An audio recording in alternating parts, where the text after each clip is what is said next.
welcome back everyone. What would success look like? The key question for Hamilton at Ferrari. That's one of the articles we got today to go through. Another one we also have is Ferrari have quite a bit of work to do to be ready for 2025. Yeah, Leclerc seems to be the driver that's a bit more concerned at the moment about Ferrari. Hamilton seems to be the one who's a lot more optimistic. And I have a feeling one of the huge reasons why Hamilton is so optimistic is because the Mercedes he's been driving for the past few years have been so difficult. Driving a Ferrari now must feel like night and day. There must be a huge difference with that, and I'm sure he can feel that. And also, just in general, I think the Ferrari does, naturally have great race performance. And this is the year where someone's going to win that championship. This is the year where it's like the last chance for a lot of drivers, because in 2026 the rules are going to change again, and I don't think the field is going to be close anymore. I don't think that field will be close anymore. What's the plan for McLaren, by the way? How long can they continue to use that Mercedes engine? That partnership is probably coming to an end soon. I heard rumors about McLaren considering other engine suppliers such as Red Bull. Shocker, because they don't exactly like Red Bull. They don't exactly get along with Red Bull. They're big competitors, especially now. And Red Bull engine doesn't seem to be going particularly well. And we know so because Red Bull continue to cry and complain about it. But even if McLaren stays with Mercedes, I don't think they're going to have the same performance anymore. Right now, there's an engine freeze. So McLaren and Mercedes Mercedes have become a customer of their own engines. They can't fiddle with it, they can't touch it too much. Although, if it's unreliable, they can fix it. And that's a huge advantage for people like Red Bull. That's what they did. They built a crazy fast car, had a lot of problems, fixed the problems, and then they're left with a fast fucking car. And that's what they basically had. But that engine freeze basically turned Mercedes into a customer of their own engines. When Mercedes is allowed to touch that engine again, McLaren is not going to be able to touch the Mercedes engine. They can buy one, they can buy two, but they can't touch it. If you know what I mean, they can't fiddle with it too much. First of all, they don't even understand it. Let's be honest. They don't understand it, really. They understand how to put it in the car, get it to turn on, they understand the basics, but they don't really understand it fully, because if they did, they'll build their own bloody engines. And really and truly, McLaren should build their own engines. They're doing so well right now. I'm surprised they haven't invested in that. They should be building their own engines. They can't rely on Mercedes forever. And let's be honest, they're not going to get a Ferrari engine. Whoever has a competitive engine, I don't think it's going to be easy for McLaren to get that bloody engine. Teams mostly want to supply engines to teams at the back of the grid. But there's also Audi. Audi is coming in as well. So McLaren will have the pick. But I really think they need to invest in their own engines department, and they need to sell their engines to lower team at the back of the grid. Yeah, I can't believe I'm saying it, but it's true. McLaren is so successful right now. If they want to continue that success, invest in an engine department. Seriously, I'm not even joking. And McLaren builds road car. I don't know if they build their engines within their road cars. I don't think they do. But in Formula One, I think you can clearly see if you can build your own engines, you can definitely have an advantage in that. Not always, but right now, what's really helping McLaren is that Mercedes, everyone on the grid has become a customer of their own engine. So is Ferrari. But when you already have a good engine, well, you can make it work. Now let's get into the article. Ferrari heads into 2025 season as one of the favorites, tasked with challenging the reigning constructor champion McLaren. Had it not been a significant blip between the Spanish and Italian GP last year, Ferrari could have claimed the team's title with rounds to spare. Mamma mia. However, it took Fred Vasseur team a few months to rectify the unexpected problems caused by the mid-season upgrades. Yeah, they brought a bunch of upgrades. It didn't work, almost made the car worse, and they had to go back a little bit. They had to back up, they had to step back. And thank goodness they made that mistake last year, because I'd hate for them to make that mistake again this year. They need to be wary, they need to be careful.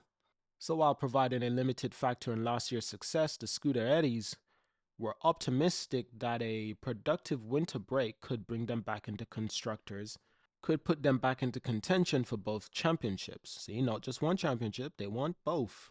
Unfortunately for the team, preseason testing revealed some problems with the SF25. That's what preseason is there for.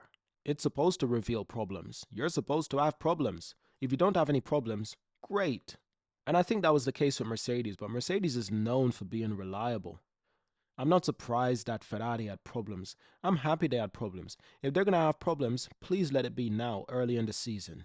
Early in the season, it's better to have that problem late in the season because you can always work on catching up. While Ferrari must eliminate any problems on the SF25 quickly, of course it's normal for a team to encounter some problems in testing. Of course it's normal, that's what testing is for. It's essential for the engineers working trackside to ensure they can understand the machinery at their disposal. Over the 3 days of preseason testing, Ferrari managed to get a good understanding of data correlation between the track and factory.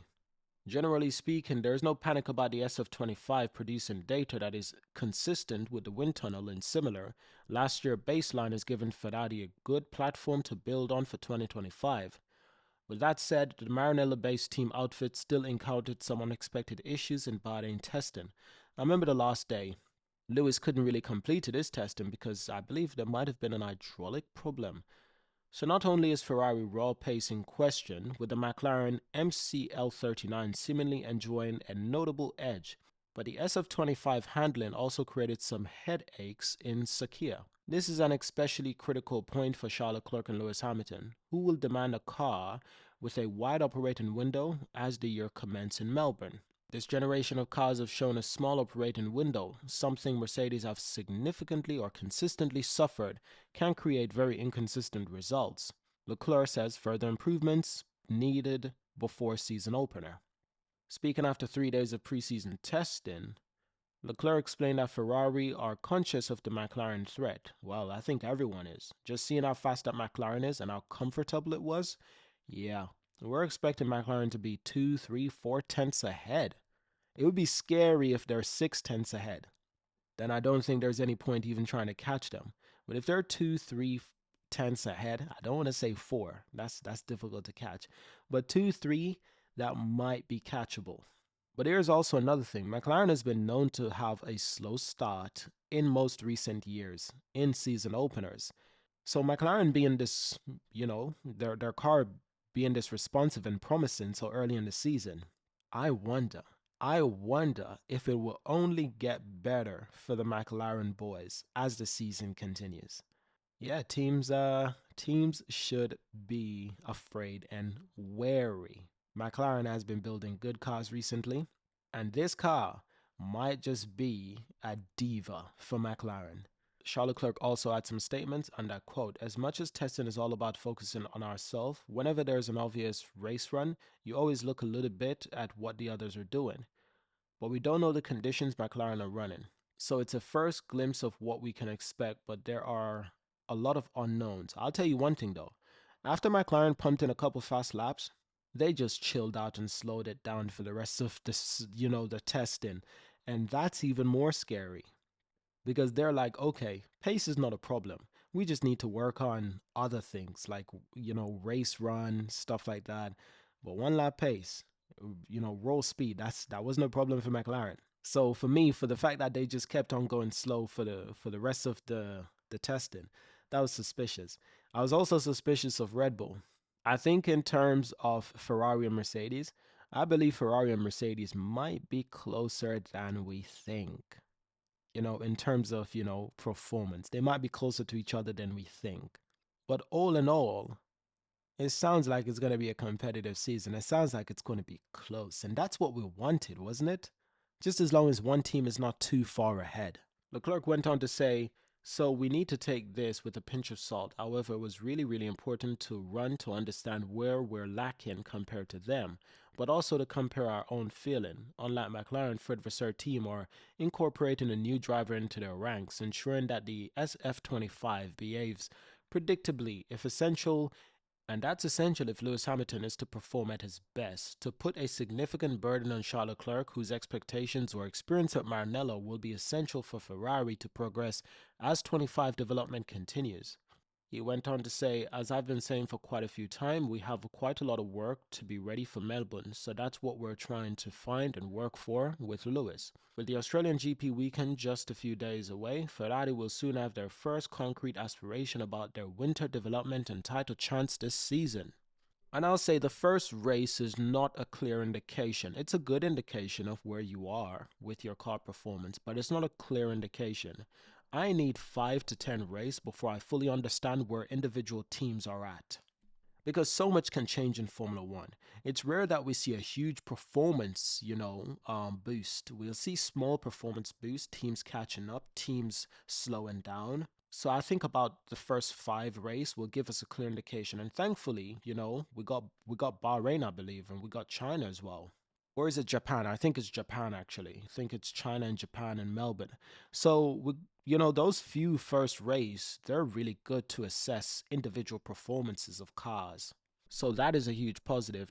Now, what would success look like? Key questions for Hamilton. Why did Hamilton go to Ferrari? Well, that's easily. Well, actually, it's not easily answer. It's obvious, I think, but it's not easily answer. Hamilton signed with Ferrari January 24, just over 6 months after seeing a new contract with Mercedes. It was the talk over the new Mercedes deal that led to Ferrari move. Mercedes wanted to offer Lewis only a 1-year contract. Team boss Toto Wolff was planning for the future.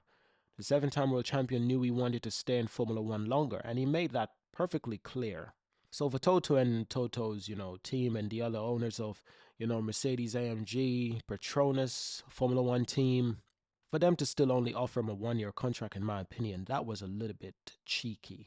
Because he's accomplished and he's, done more for Mercedes, way more than George Russell. Yet you offer them the same contract. So what does that say? Does that say you only value Lewis as much as you value George? Well, at that rate, I might as well leave. I'm telling you, the energy Lewis was giving off was more like, it's kind of falling out of love. It's kind of falling out of love with Mercedes, and it kind of felt like Mercedes fell out of love with him as well. How you gonna offer him a 1-year contract and expect him to be like, okay, I'll just stay around until you find someone to replace me? Nah, Toto. Lewis said it clear. You can be here for another 10 years, maybe 20. Me? I've got limited time.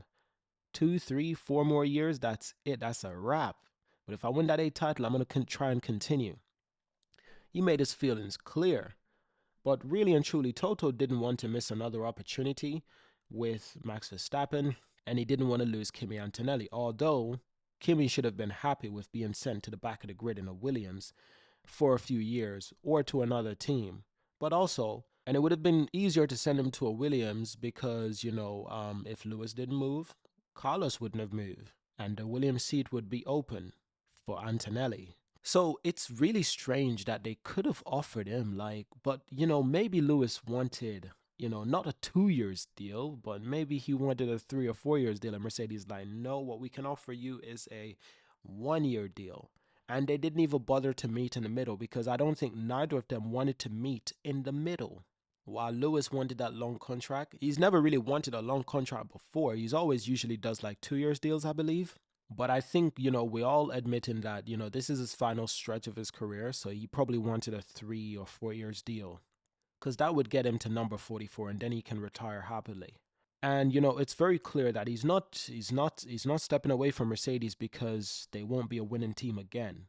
He knows they'll be a competitive and winning team again. And Mercedes are acting like they're heartbroken. How can he be heartbroken? Yeah, you gave him a 1-year contract and he left after that 1 year. Don't be mad. You literally had it in the contract that either of you, Lewis could choose to go somewhere else and Mercedes could choose to hire someone else. So let me get this right. You can risk Lewis Hamilton losing his seat, but Lewis shouldn't, take precautions and get a seat somewhere else. That's what he did. Very clever of Lewis, by the way. I wouldn't have stayed at Mercedes either. That would have been a stupid thing to do. Lewis is in charge of his career, and people have always struggled to deal with that. Is autonomy. People don't like his autonomy. That he's very clever. He's very smart. He's not as stupid as people try to say he is. And this sport, these pundits, these F1 journalists, they've always tried to paint him as unintelligent. But if we've seen anything, is that he is the most intelligent driver on the grid. by a long way. Just look at how he played his cards. He played his cards right since the start. He's only been in 3 teams. He's only been in 3 teams. And it's been remarkable. I'm not really going to run through this article because it's quite boring, to be honest. The most important thing for me is that Lewis is happy with the car and the car is able to be competitive. It doesn't have to be the clear fastest, but it needs to be able to keep up with the other cars. Like the Red Bull, like the McLaren, like the Red Bull, like the Mercedes. If it's in the fight, I'm less worried. Thank you all for watching, subscribe, and I will see you in our next video. Peace.